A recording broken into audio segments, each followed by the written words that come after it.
సమన్వయకర్త అంటే వైసీపీ సమన్వయకర్త దేవభక్తి చక్రవర్తి గారు. నాకు తెలిసి ఆయన ఈ ఎలక్షన్ దగ్గర నుంచే రాజకీయాల్లో తిరుగుతున్న విషయం.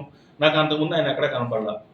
ఇప్పటికిప్పుడు వచ్చి ఈ సంవత్సరంలోనే ఆయన ఏదో జగనన్న చెప్పాడు, ఆయనకి తోడు నేను ఉంటానని పవన్ కళ్యాణ్ అనే అతను ఒక పార్ట్ టైం జాబ్ అంటానికి 11 సంవత్సరాల మట్టి గత 2014లో పార్టీ పెట్టి ఎటువంటి పదవి ఆశించకుండా ఒక చక్రం తిప్పి తెలుగుదేశం పార్టీని గెలిపించి నీ వైసీపీని ఓడించిన నాయకుడు పవన్ కళ్యాణ్ గారు.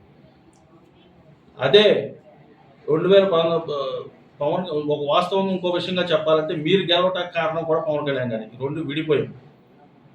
చిన్న చిన్న తప్పిదాలు జరిగినాయని చెప్పేసి అవగాహన రాహిత్యం అని చెప్పి పవన్ కళ్యాణ్ చెప్పారు.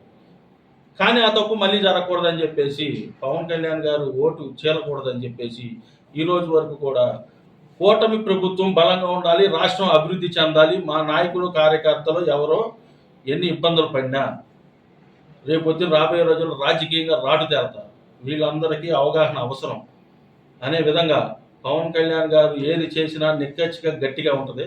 ఆయన వెనక్కి తిరిగి చూసుకునే వ్యక్తి.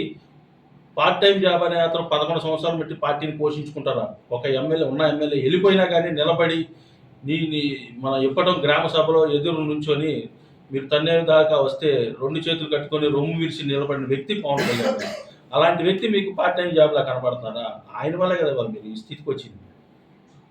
151 నుంచి 11 స్థానాలకు మీరు దిగిపోయారంటే కేవలం పవన్ కళ్యాణ్ గారి వల్లే అని ఈ విషయం దేవభక్తి చక్రవర్తి గారు తెలుసుకొని, రాజకీయాల్లో మీకు పెద్దగా అవగాహన లేకపోవచ్చు, తెలుసుకొని మాట్లాడాలని చెప్పేసి ఈ సందర్భంగా తెలియజేస్తాను.